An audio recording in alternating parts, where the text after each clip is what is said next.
Na nossa aula de hoje, então, nós vamos falar sobre a classificação botânica das plantas cítricas e também do planejamento de plantio.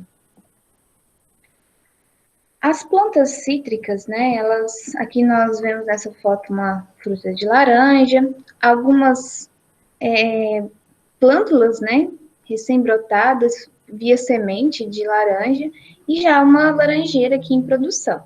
Lembrando que a produção de mudas, que a gente vai falar mais adiante, muda de laranja, muda de limão, as mudas comerciais, elas não são produzidas via semente. São produzidos por enxertia, principalmente o método de borbulia, tá?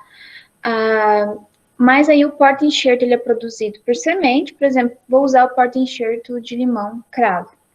Vai fazer a semeadura do limão cravo num vaso, no saquinho de polietileno mesmo, a gente vai falar da capacidade de volume de substrato que esses saquinhos têm que ter, porque a muda de laranja, ela vai para o campo já um pouco maior, então ela tem que ter um recipiente de produção de muda que ali comporte o seu sistema radicular desse período de desenvolvimento, então tem que ser um saquinho maior, né? Porque senão você vai gerar uma muda muito raquítica, porque ela vai ficar ali dentro do seu viveiro por meses e o sistema radicular não tem espaço para crescer. Você gera um grande enovelamento ali das raízes, o que vai dificultar depois no desenvolvimento dessa muda lá no campo. A família que pertence a todas as plantas cítricas é a família Rutaceae, subfamília Aurantinoidea, Aurantioidea, e os três principais gêneros que a gente falou ontem, né? A Fortunella, o Poncirus e o Citrus, que no gênero Citrus engloba a maioria das espécies de importância econômica, como o limão, os tipos de limões, a mexerica, as laranjas, né? A laranja doce, a espécie é Citrus sinense, a mexerica do rio é Citrus deliciosa, o limão cravo, que a gente chama aqui regionalmente também de limão China, né, pessoal? Aquele limão que produz bem, que quase nenhuma doença mata. Às vezes o seu quintal lá morreu todas as mexericas e as laranjas, mas o limão China tá lá. Que é o Citrus limônia, o Citrus paradise, que é o pomelo, né? O Citrus sunki, que é a tangerina sunki. O Citrus reticulata, que é a tangerina pocã e a cravo. A Citrus medica, que é a cidra, né? A Citrus aurantifolia, que é a lima ácida, galego, né? O limão galego. A Citrus máxima, turanja. A Citrus latifolia, que é a lima ácida. A Citrus aurantium, que é a laranja azeda. E o Citrus limon, que é o limão siciliano. E tem muitas outras espécies, mas aqui as principais de exploração econômica, né? É uma planta angiosperma, as sementes são recobertas pelo fruto, e o fruto é utilizado na alimentação, de importância econômica na produção de suco, né? Quando a gente fala da laranja, a mexerica de importância econômica no consumo in natura, os limões importantes aí para desde fazer um suco, desde temperar uma salada, e vários outros usos, né? É uma planta de cotiledônea. É uma planta perene, você vai fazer, como a gente disse ontem, transplantar uma muda e começar a colher em volumes comerciais a partir do 4º ano, né? Nesses outros anos, vai produzir ali um pouco de frutos, mas ainda em volumes não comerciais. A partir do 4º ano, dá uma média aí de produção por planta de meia caixa de 40,8 quilos, né? E a partir daí, só vai tendo uma crescente na produção, caso a planta esteja com uma boa sanidade, até o 8º ano. Uma cultura em que não precisa fazer o plantio anualmente, né, já que é uma planta perene, como vocês estudaram já as características de uma cultura perene, né? Como eu disse, a primeira safra é comercial a partir do 4º ano do plantio. O caule da laranjeira, da mexeriqueira, ela tem um tronco cilíndrico e tem ramificações normais, né? Quando novo, o tronco ele tem uma coloração esverdeada, e à medida que a planta desenvolve, envelhece, essa coloração fica meio amarronzada. Os galhos e os ramos menores, eles que suportam ali as flores, as folhas, as flores, os frutos, né? A madeira da laranjeira e de todas as outras plantas aí do gênero Citrus é bem dura, compacta, e no interior tem uma coloração amarelada, claro. Mostrando aqui só uma imagem, né, de um cultivo. A raiz, né, como uma planta de cotiledônea, tem uma raiz aí pivotante, atinge em média 60 centímetros laterais e até 2 metros de profundidade, a planta adulta. As folhas são persistentes, a planta mantém suas folhas durante todo o ano, e quando tem os períodos que ela vai ter a brotação, e a partir desses novos brotos, que vai produzir também ali no ápice desses novos brotos, os botões florais, as flores são fecundadas e produzem os frutos. As espécies comerciais que nós temos aí, como a laranja, os limões, tem folhas simples, né? As folhas, elas são ovaladas, uma coloração que é um verde mais claro, quando essas folhas estão mais novas, recém-brotadas, e um verde mais escuro quando as folhas já estão maduras, ou seja, já tem uma certa idade. Aqui dá para ver bem, aqui as folhas já com mais tempo de que foram formadas e as brotações. E aqui na ponta do ramo, onde formou essas brotações, os botões florais e as flores abertas, né? Aí vem os insetos polinizadores. E aqui, já nessa imagem aqui, lateral, do lado direito, já consegue ver o frutinho de laranja formando aqui no centro. As flores de laranja podem ser solitárias, ou pode vir agrupadas, assim como aqui a gente vê 4 flores na ponta de um ramo, né? Elas têm o pedúnculo curto, liso e articulado, são pequenas. As flores de laranja, de mexerica, de limão, elas são hermafroditas, tem a parte feminina e masculina na mesma flor, e apresentam coloração branca. A laranjeira, né, que aí são os que engloba todas as variedades, todas as cultivares, como a laranja pera, a laranja honey, a Natal, elas apresentam polinização cruzada, que são favorecidas por insetos, como as abelhas polinizadoras, dando um exemplo aí de abelha que é importante nesse processo, que é a Apis mellifera, né? Aqui mostrando toda a fase de flor, até a formação do fruto, né? Desde o botão floral formado no início, o desenvolvimento desse botão floral, a abertura da flor, a fecundação, e aqui já o início de desenvolvimento da laranja, né? Como quando a fecundação dá certo, aí vai ter o desenvolvimento do fruto. Os frutos de laranja, eles são das plantas cítricas, né? Trata de uma baga com muitas sementes e o endocarpo é dividido em câmeras, que a gente chama de gomos, né? O fruto tem um formato mais arredondado em algumas cultivares e mais alongado em outros, né, subglobulosos. Os frutos se dividem, as camadas, né, em pericarpo. O pericarpo se divide em epicarpo, que é a casca, aquela parte de fora. O mesocarpo, que é aquela parte branca, né, que vem logo abaixo da casca. E o endocarpo, que é a parte comestível, né, que nós extraímos o suco, que a gente usa diretamente na alimentação, de forma in natura, e as sementes. A casca, que é o epicarpo, ela dá resistência, né, contra danos tanto por insetos. Claro que ela não resiste a todos os insetos, tem insetos que conseguem, como o caso do bicho-furão, que é um lepidóptero praga, né, ele consegue perfurar e causar danos ali na laranja. Mas essa proteção é tanto contra doenças, contra insetos e também danos mecânicos, né? Para proteger ali as sementes. A função é proteger a semente. A função biológica, né, da casca da polpa, de todas as camadas. Mas para nós, que usamos ela de forma comercial, essa casca tem uma grande importância de garantir que esse fruto chegue com boa qualidade na indústria ou também nas nossas mesas, né? Falar um pouquinho para vocês sobre os desafios da citricultura brasileira. A gente falou ontem de questão de números, como é uma cultura importante para o nosso país, né?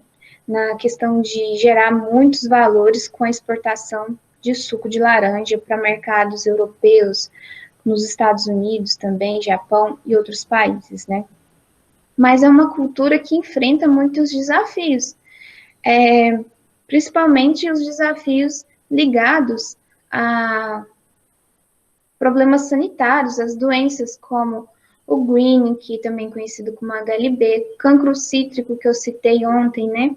A leprose dos citros, a pinta preta e diversas outras doenças que são muito sérias para a cultura dos citros e pode colocar um talhão aí, a necessidade de dizimar esse talhão de laranjas. Por exemplo, se você tem uma porcentagem de plantas afetadas com green, agora eu não me lembro de cabeça qual que é essa porcentagem, pela lei, né, tem que eliminar todo aquele talhão.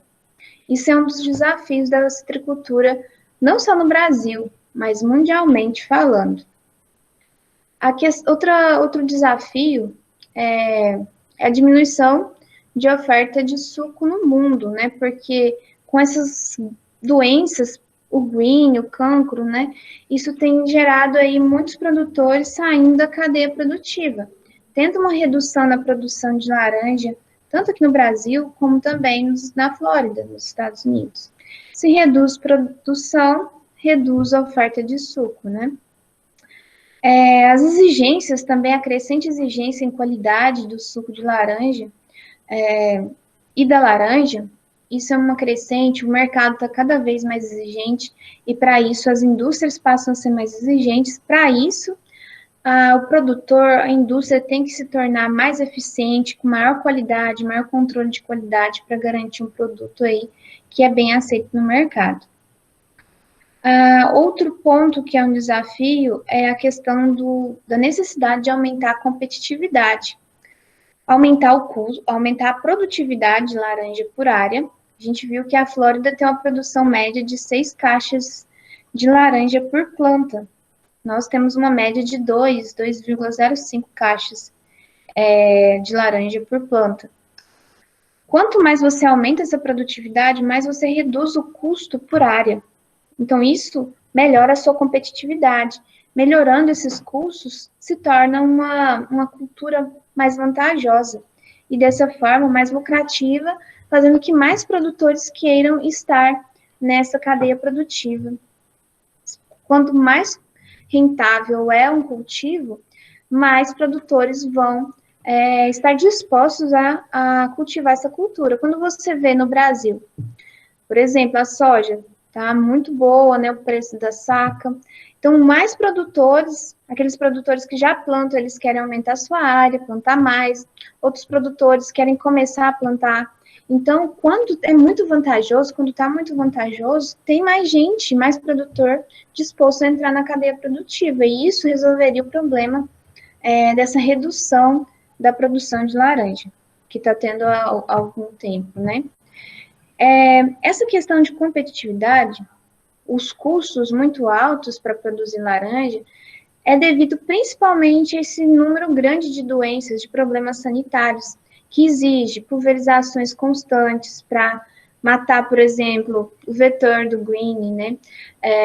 Para medidas ali preventivas da entrada do cancro cítrico na área. Tudo isso encarece muito, e também as pragas que tem dentro da área, como bicho-furão, pulgão, né, que antes da gente começar, a gente estava falando sobre pulgão, sobre cochonilha, são pragas aí que exigem um cuidado, e outras que a gente vai falar, exigem um cuidado constante. Isso tudo encarece muito o custo de produção. Quanto mais dinheiro você gasta para produzir, ali na conta final, menos dinheiro sobra com a venda do produto. Então, tem que melhorar isso, aumentar a produtividade, para que os custos sejam diluídos. Se você produz 2 caixas por planta no ano, você está gastando o mesmo dinheiro com controle de doença, com adubação, que você gastaria para produzir 6 caixas, para controlar as doenças. Então, se você produzisse 6 caixas por planta, nem precisava chegar nas 6, 5, 4, melhorar um pouco essa média de produção, diluiria um pouco os custos aí com controle de doenças e de praga, né? A competitividade da propriedade no setor. Maior produtividade e menores custos, né, que eu acabei de falar. Para melhorar esses pontos, primeiro, escolha de um local com solo adequado, profundidade adequada do solo, né, para implantar o pomar. Outro ponto é a qualidade de mudas sadias. Não adianta você começar um pomar com muda que já vem com praga, que já vem com doença, mudas de qualidade, compradas em viveiros, que tenham ali responsabilidade de produzir, que tenham um registro para a produção de mudas, né? A variedade que você vai plantar e o porta-enxerto que foi utilizado para produzir essas mudas, qual que é a densidade de plantio, os programas de nutrição e irrigação que você vai adotar na sua área, todo o programa de controle fitossanitário, a gestão financeira da propriedade, a organização ali é muito importante, né, pessoal? Qualquer propriedade rural, ela é uma empresa. O produtor tem que ter essa visão de organização de caixa, entrada e saída, organização de pagamento das pessoas, sempre tem tudo que é bem organizado, fica mais fácil de você visualizar onde está o problema e onde pode melhorar na questão de gastos, né? Então, a gestão financeira, a gestão de pessoas também, né, dessa propriedade. A buscar ali, economizar, né, dentro dos programas de controle de praga, de doença, não usar produtos a mais, fazer o controle de praga e doença diante de monitoramento, né? Não ficar pulverizando produtos sem necessidade, já que talvez em uma área não está tendo problema lá de pulgão e está pulverizando para controlar pulgão. E também produzir, né, laranjas de qualidade para você ter um mercado de produção. Aqui mostrando, pessoal, a importância de planejamento, né, da área de cultivo. O ideal seria cultivar em regiões de baixa incidência, por exemplo, de green, aqui falando especificamente de evitar o green na sua área. Isso é difícil, né, porque o green, ele está nas regiões que são tradicionais no cultivo de laranja. Você planta aqui, seu vizinho está plantando laranja também ali do lado. Então, são aqueles lugares que você anda, você vê só laranja, né? Tem algumas regiões.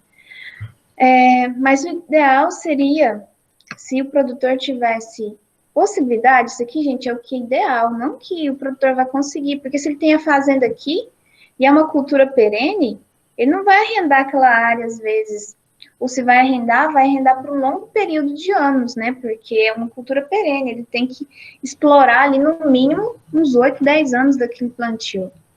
Então, às vezes, a gente fala assim, escolher a área, mas não é tão simples assim, né? Tem toda a questão de ser um local que o produtor consiga conduzir. Mas o ideal seria escolher em uma área, uma região ali que tenha baixa incidência de green, longe de pomares, sem manejo.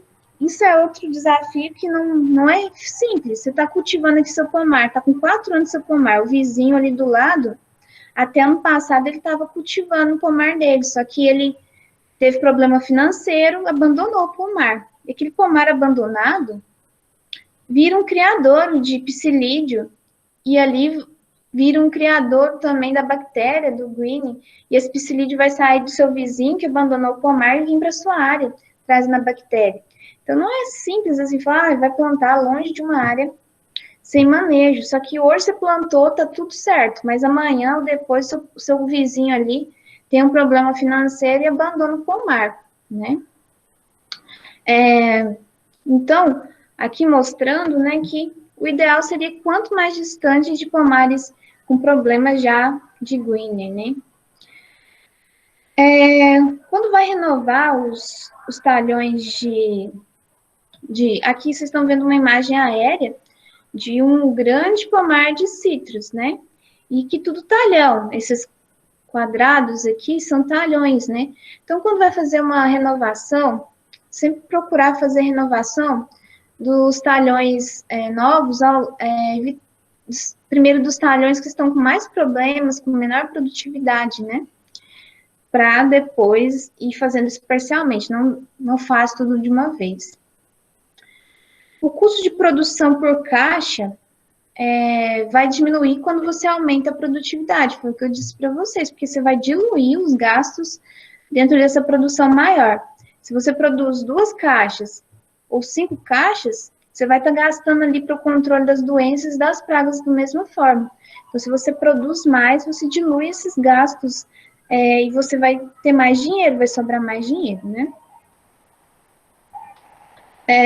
Os custos de controle do HLB hoje, eles são de 5 a 10% do custo de produção, podendo ser até maior do que isso, dependendo do grau de problema que essa doença atinge ali na área.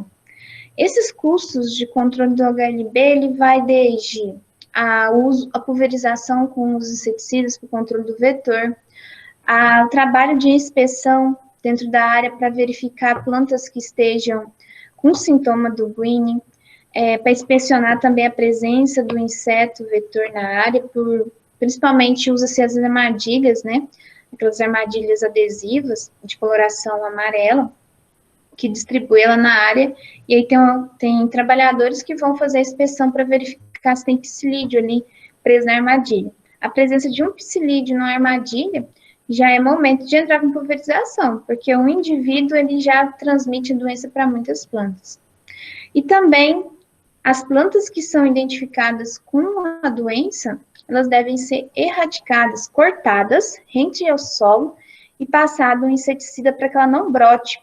Porque se ela brotar, qualquer brotaçãozinha ali já o broto dessa planta está infectado com a bactéria, tá? Porque a bactéria está ali na planta inteira. Se você cortou e não passa um inseticida, um óleo ali, para matar aquela planta de vez, se ela brotar, ali é fonte de inóculo da bactéria, que o psilídeo vai ser atraído pelaquela brotação, porque o psilídeo ele vai sugar a seiva de brotações e depois vai transmitir essa doença para outra planta. Então, a erradicação da planta com greening, ela é feita cortando ali com a motosserra rente ao solo e passando o inseticida para evitar a brotação.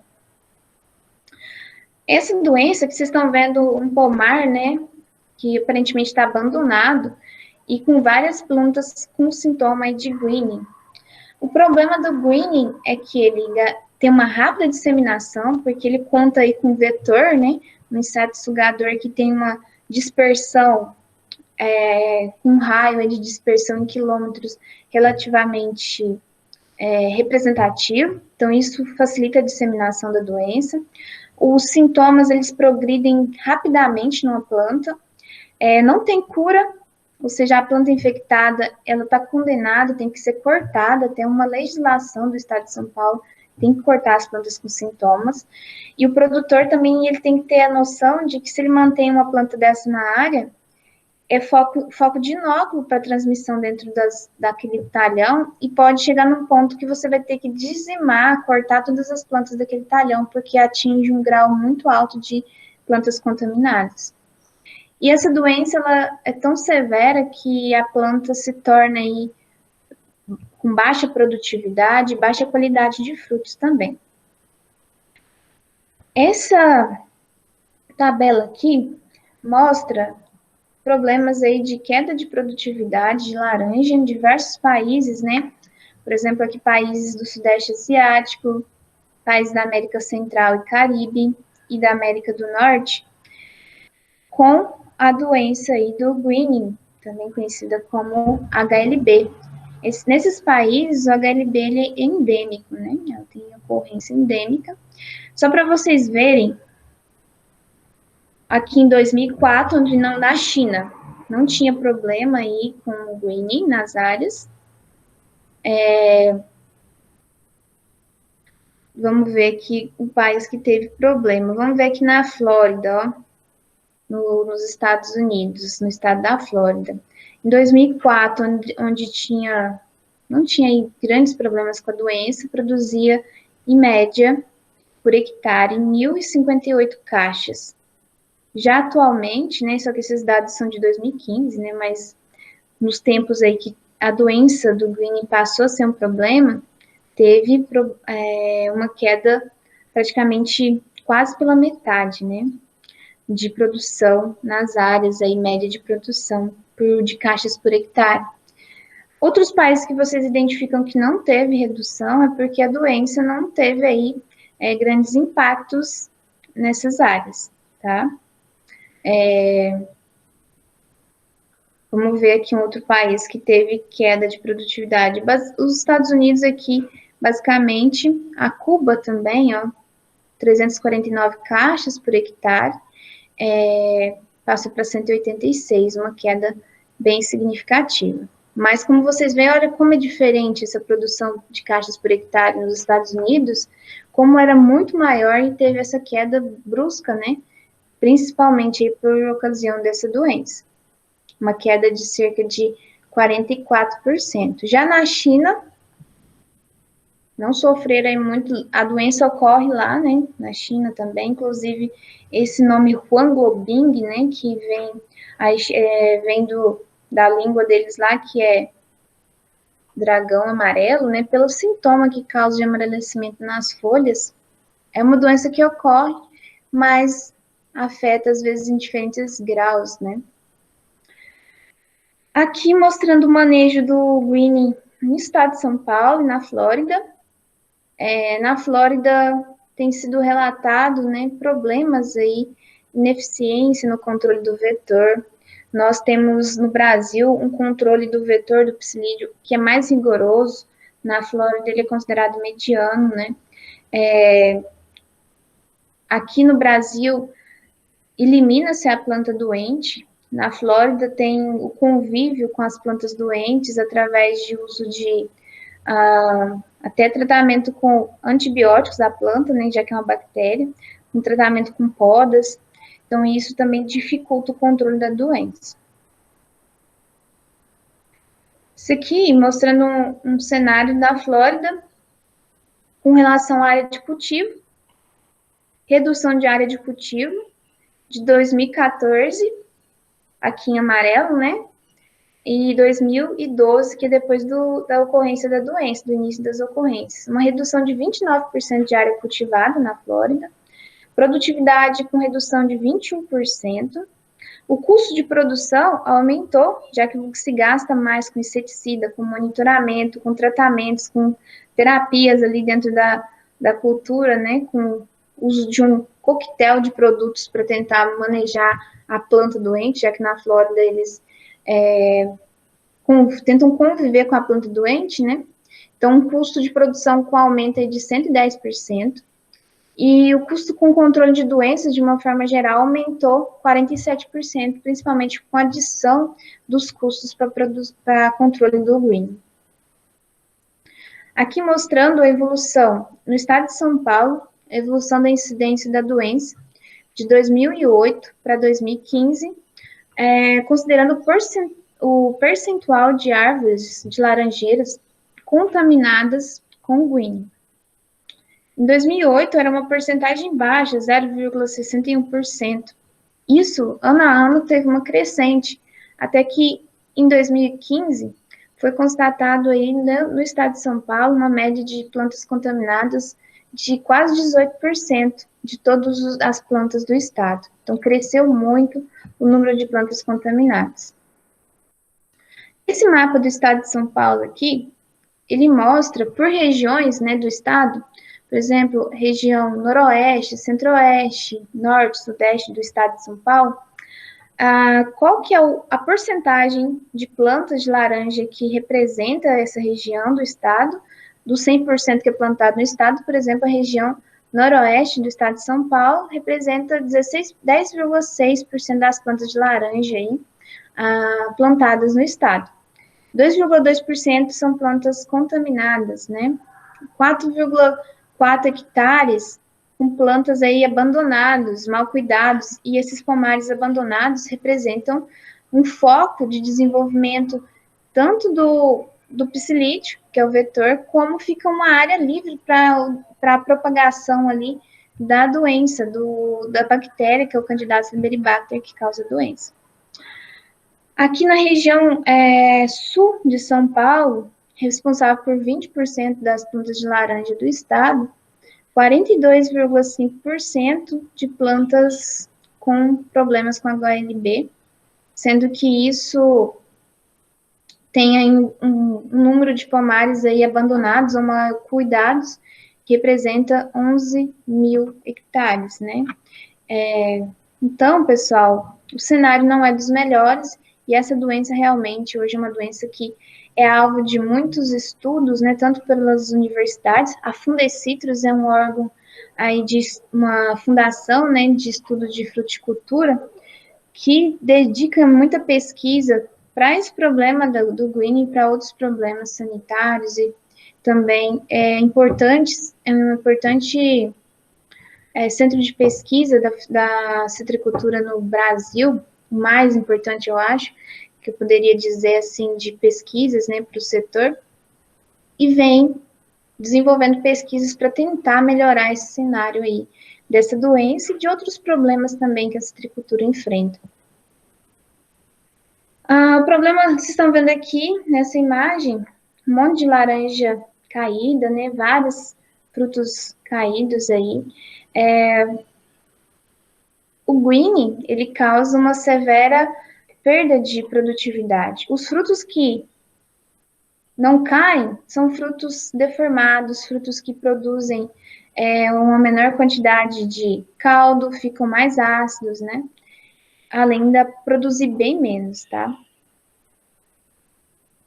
Aqui mostrando diferentes situações de manejo e a produtividade. Uma área aqui em azul, pessoal, é um pomar sadio. Um pomar sadio, aí com a produção em média, né, de 1,5 caixas, um pomar com a doença, a contaminação por HLB a partir do segundo ano de plantio, ele não vai chegar a produzir, ele produz muito pouco aqui, ó.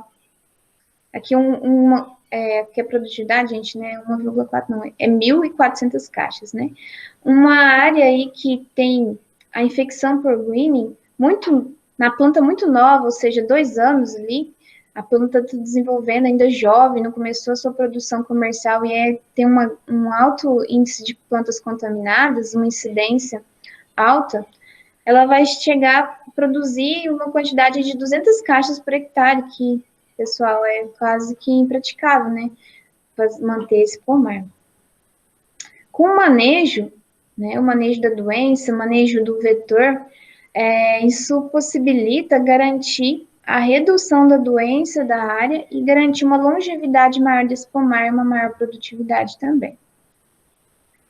Aqui mostrando os frutos, né, internamente o fruto de uma planta contaminada com o Candidata albiribacter, que é a bactéria que causa o HLB, ele fica deformado, ele fica menor, ele tem uma menor quantidade de suco, ele fica mais ácido, tá? Prejudica também os sólidos solúveis, uma redução nos sólidos solúveis do fruto, isso é muito negativo, porque representa uma queda no número de açúcares ali desse fruto, né?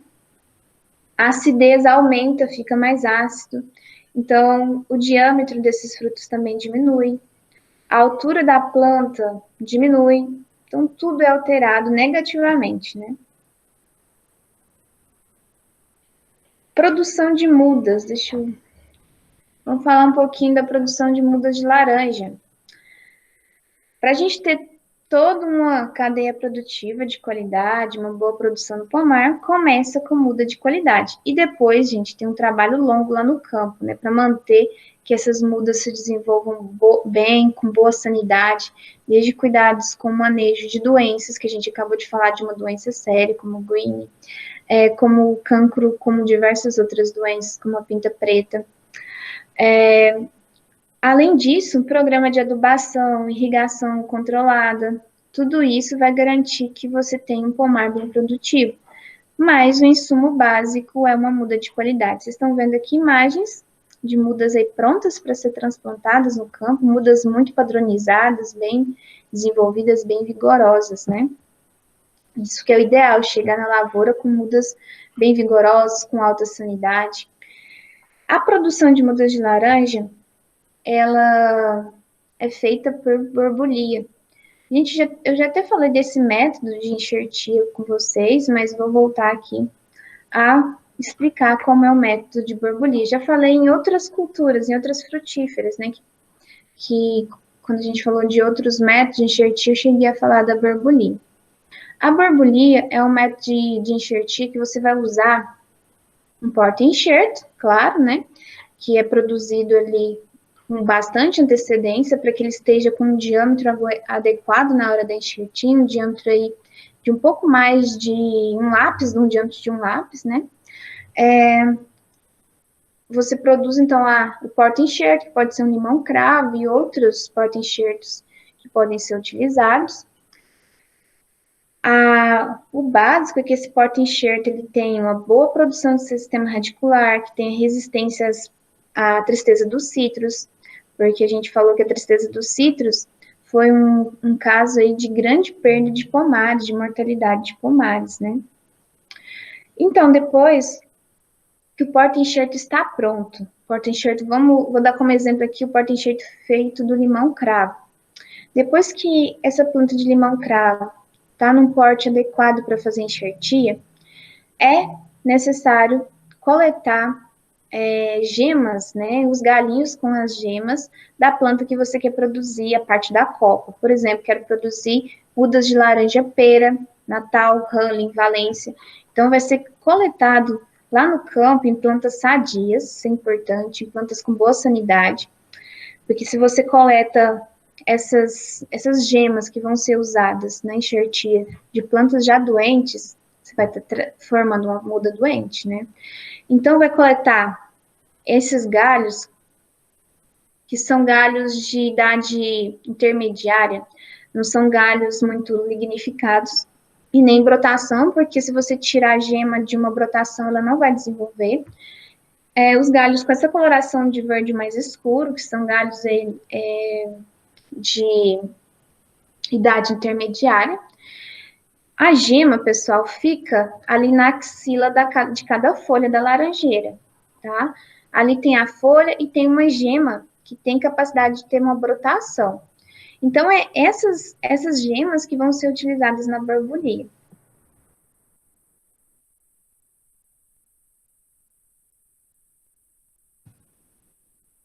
Vou chegar aqui. O porta-enxerto, só falando aqui, ele deve ser da mesma família. A família da laranja, da mexerica, é a família Rutaceae. O porta-enxerto, então, ele pode ser de outro gênero. A gente falou dos gêneros ali, Poncírios, Citrus, né? Ele pode ser, por exemplo, você quer produzir muda da laranja, que é do gênero Citrus, mas o porta-enxerto pode ser de outro gênero que pertença à família Rutaceae, tá? Que seja compatível. Tem alguns que não são compatíveis, tem que ver a compatibilidade.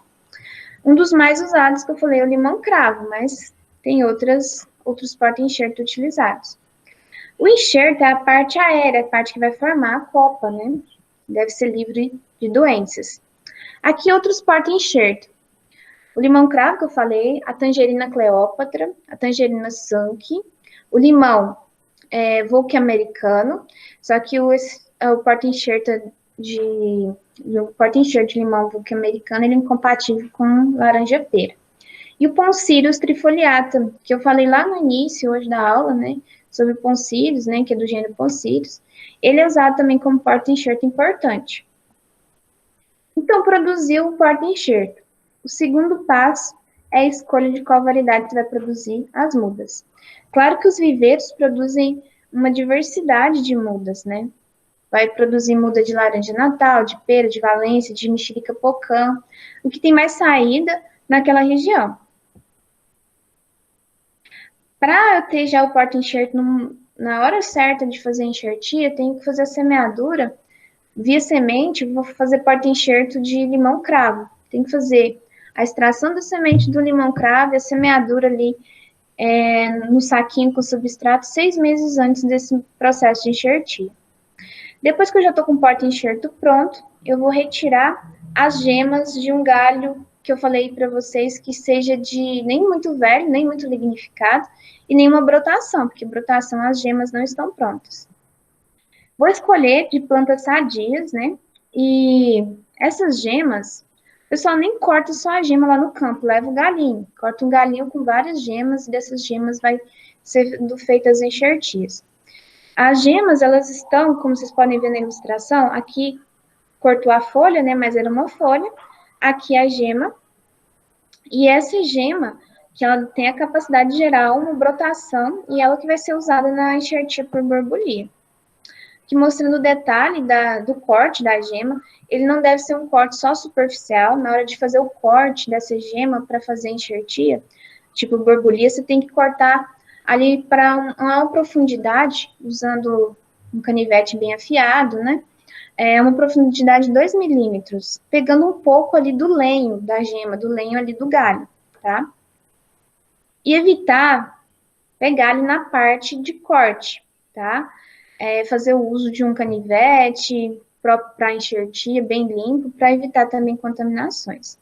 No porta-enxerto, eu vou fazer esse corte longitudinal, com corte lateral embaixo, e essa abertura, que é um corte chamado em T invertido. Em T invertido porque aqui embaixo tem um corte longitudinal, né, lateral, e aqui um corte perpendicular. Aquela gema extraída de uma planta da planta, por exemplo, que é produzir mudas de laranja Natal, da cultivar Natal, ela vai ser inserida aqui no porta-enxerto de limão-cravo, por exemplo, tá? A gema, ela sempre vai ficar para a parte de cima, gente, tá? Na hora de inserir, a gema fica voltada para cima, porque a brotação vai desenvolver aqui, tá? Vai encaixar de uma forma que fique bem firme e depois vem com um fitilho próprio para enxertia e vai amarrar em volta, deixando para fora apenas a gema, tá? A gema que vai ali brotar e dar origem à copa da nova planta.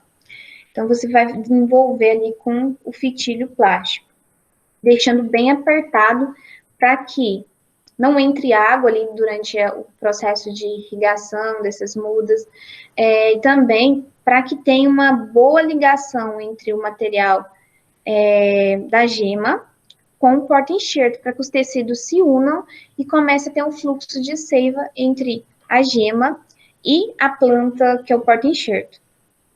Depois de alguns dias, quando a enxertia dá certo, vai formar uma brotação. Vocês estão vendo a brotação aqui? Da parte que era apenas uma gema, né? Que vai ser a copa dessa muda. Vocês estão vendo que o porta-enxerto ele ainda não foi cortado, a parte superior dele. Por quê? Só faz esse corte quando a enxertia dá certo. Caso não tenha pegamento ali da gema, né, nesse processo de enxertia por borbulia, dá para reaproveitar esse porta-enxerto. Por isso que não é usual cortar a parte aérea. Só quando realmente tem sucesso ali no pegamento dessa enxertia, aí faz o corte do porta-enxerto aqui, bem próximo ao local da enxertia. Vocês estão vendo aqui, depois que teve o pegamento, aí faz o corte aqui no tronco do porta-enxerto. E vai desenvolver aqui a parte da copa, né, da muda que você deseja. Para poder levar, demora cerca de 1 mês para obter essa brotação, mas dá para ver antes se está tendo pegamento, se aquela gema ainda está verdinha, está bem começando a entumecer, ou seja, tem um crescimento da gema, você já percebe que tem um sucesso no pegamento. Agora, se passou ali alguns dias, você vê que aquela gema está seca, está pouco túrgida, e já dá para perceber que não vai ter o pegamento, né? Pode levar de 9 a 17 meses para a muda estar pronta para ir para o campo. Depende aí do desenvolvimento do porta-enxerto. Se o porta-enxerto está mais desenvolvido, essa produção de muda vai ser um pouco mais rápida. Aqui mostrando as etapas, né? Aqui a planta ser recém-enxertada, a planta onde acabou de colocar recentemente a gema, aqui já com a gema desenvolvida, aqui depois que já teve o corte do porta-enxerto da parte aérea, e o desenvolvimento aqui da parte que vai ser a copa e as mudas prontas para ir para o campo. Tem outras técnicas de enxertia que a gente já falou, como a garfagem, mas para laranja não é usual. Quando vocês virem uma muda aí de laranja, um viveiro, até ano passado, que a gente tinha aquelas mudas lá no instituto, eu não sei se eu cheguei a mostrar para vocês, mas dá para ver a cicatriz ali do local que fez a enxertia. E todos pelo método de borbulia, que é o método mais utilizado para a produção de mudas de laranja. Tem outros métodos, né, que a gente já estudou para outras culturas, por exemplo, a manga. Usa-se mais a garfagem, né? Para a produção, deixa eu ver aqui, de mudas de outra cultura, deixa eu lembrar aqui. Manga é principalmente garfagem. Agora eu não estou me recordando aqui de outro que a gente já estudou que seja garfagem. Mas tem outras culturas que adotam mais esse método de garfagem. Já a laranjeira é mais um método de borbulia, tá? Eu não vou entrar em detalhes, porque a gente até estudou esse método de garfagem quando eu falei de produção de mudas de mangueira, né? Que até que lá na manga também tem como você substituir a copa que já está lá no campo. Você está tendo a manga Palmer, que você quer substituir a copa para a manga Tommy. Tem como você fazer substituição no campo, a gente até falou sobre isso lá. Tá? Então, depois que compra a muda, o produtor, gente, ele não produz essas mudas são compradas de viveiros, né? Viveiros são credenciados no Ministério da Agricultura. Vai vir a etapa de plantio, etapa de preparo do solo com antecedência, uma calagem adequada, que a gente vai falar mais adiante, né? Primeiramente, escolha da área, né? Uma área que tem um solo profundo, uma área que possibilite a mecanização, porque esses pomares, eles necessitam muito de controle de pragas e doenças, então tem que possibilitar você passar um pulverizador ali tracionado com o trator, e esses pulverizadores, desse tipo que vocês estão vendo aí, que ele tem o jato para direcionar o produto, né, o agroquímico, para a copa das plantas, né, para uma pulverização bem homogênea, para garantir o controle dessas doenças e também pragas, né. Então, tem que ser uma área que possibilite a mecanização, que facilite o acesso ao tráfego de tratores para fazer essas pulverizações e também de caminhões para o transporte de frutos na hora da colheita. E, se possível, que eu já disse para vocês que isso aqui seria o ideal, mas nem sempre é uma realidade, em áreas que estejam distantes de regiões de alta infestação do HLB. Para escolher o espaçamento, depende do tipo de variedade, né, que vai ser plantada. Por exemplo, a laranja Valência, a lima Tahiti, a lima da Pérsia tem um porte mais alto. Então, tem que adotar um espaçamento entre linha um pouco maior, de 7 metros entre linhas e 4 entre plantas, tendo uma densidade aí média de 357 plantas por hectare. Já a laranja pera, Natal, as tangerinas, elas têm porte médio e é adotado geralmente 6 metros entre linhas e 4 metros entre plantas, com uma densidade aí de 416 plantas por hectare. O alinhamento de plantio vai ser de acordo com o relevo daquela área. Se for uma área plana, vai adotar um alinhamento de plantio aí no tipo um retângulo, né? Adotando, por exemplo, 7 metros entre linha para plantas de porte alto ou 6 metros entre linha plantas de porte mediano. E como a gente mostrou aqui, 4 entre plantas. Agora, se for áreas com uma declividade maior que 5%, é preciso construir os terraços em nível, fazer a marcação e construir os terraços em nível. Então, o plantio, ele vai seguir esses terraços em nível, que é uma forma de garantir a conservação desse solo. Vocês estudaram em outras unidades curriculares sobre a importância de fazer a conservação do solo. E para essas áreas com maior declividade, é essencial que faça a construção, faça a marcação da curva de nível, né, e faça depois o levantamento do terraço. Então, para áreas de maior declividade, faz o plantio acompanhando esse terraço em nível, não vai ficar retinho, né? Então depende da declividade. Se for áreas planas, vai ficar com essa configuração que vocês viram aqui anteriormente. Aqui falando da muda, né? A gente já falou bastante que tem que ser uma muda de procedência, comprada de viveiros com procedência, porque muda é insumo básico. O viveiro que vai adquirir essas mudas, ele tem que estar dentro das normas, por exemplo, lá no estado de São Paulo, né, o viveiro que produz muda de laranja, ele tem que estar dentro das normas do estado de São Paulo, de cadastro de depósito de muda, que está sobre uma norma estadual, e ele esses viveiros exclusivos para produção de mudas, ele tem que estar tem uma série de regras que essa norma estadual estabelece. Ele tem que estar distante de pelo menos 20 metros de pomares comerciais, ele tem que contar com telas anti-afide para evitar a entrada de vetores de doenças, né? Ele tem que ter uma cobertura superior dessa casa de vegetação com tela plástica impermeável, tem que estar em boas condições, tanto a tela anti-afide como o plástico, para evitar a entrada de vetores de doenças. Amanhã a gente vai começar a estudar cultivo protegido em olericultura. E aqui a gente falou ao longo de muitos, até dentro de fruticultura, dentro de olericultura também, a importância do cultivo protegido, né? Por algumas características de manter a sanidade das mudas e também para outros fatores, de reduzir a interferência de fatores climáticos nesses cultivos. E amanhã a gente vai falar um pouco mais a fundo sobre isso, começar, e vamos ficar algumas aulas aí, até o final do ano, falando sobre cultivo protegido, tá? Então, essas mudas têm que ser adquiridas em viveiros certificados, tá? Tem que contar com a anticâmara. A anticâmara é uma sala antes da casa de vegetação. E as portas são desencontradas. A porta da casa de vegetação, ela não fica em frente à porta dessa anticâmara. Por quê? Funciona assim, o voo do inseto ele é em linha reta. É uma forma para evitar, na hora que a pessoa vai entrar dentro da casa de vegetação, o inseto entre junto e já vá ali adentrando a casa de vegetação. Então, a porta ela é desencontrada, tem uma anticâmara, uma salinha antes da sua casa de vegetação, que ela tem a porta desencontrada da porta principal. Deixa eu ver se eu tenho... Aqui dá para ver. Essa aqui é a anticâmara, né?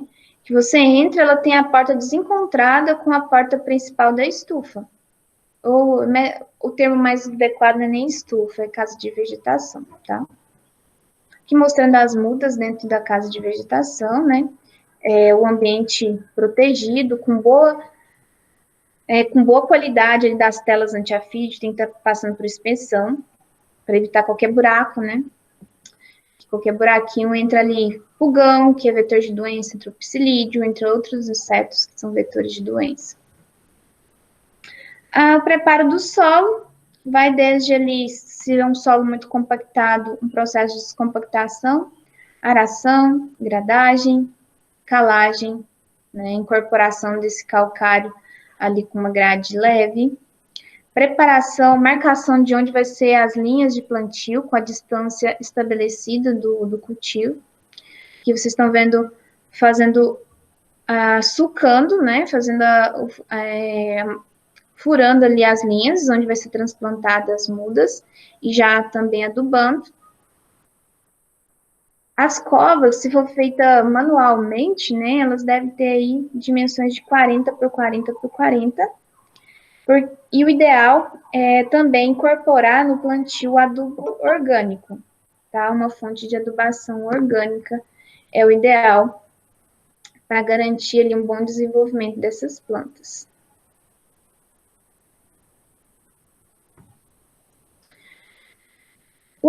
Basicamente, no plantio dessas mudas de laranja, deve incorporar uma fonte orgânica e também uma fonte de fósforo. Basicamente, não pode faltar, vocês sabem, pela mobilidade do fósforo no solo, ele deve estar próximo ao sistema radicular da planta para que tenha um bom aproveitamento do fósforo, né?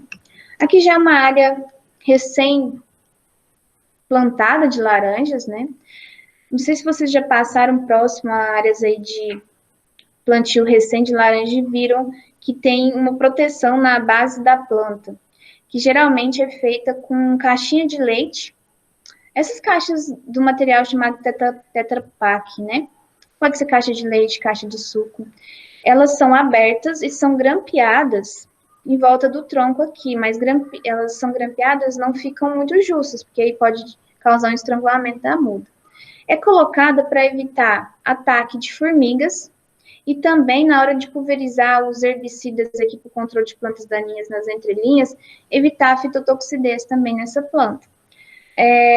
Isso é muito comum nas áreas de recém-transplantadas mudas, né, de laranja, você vê que estão todas ali protegidas com essa estrutura, que é nada mais que essas caixinhas de leite longa-vida e de suco também, que são abertas, e fica a parte, aquela parte laminada, aquela parte que tem uma coloração de alumínio, que é a parte que fica interna quando você está ali armazenando o seu leite, o suco, né, para fora.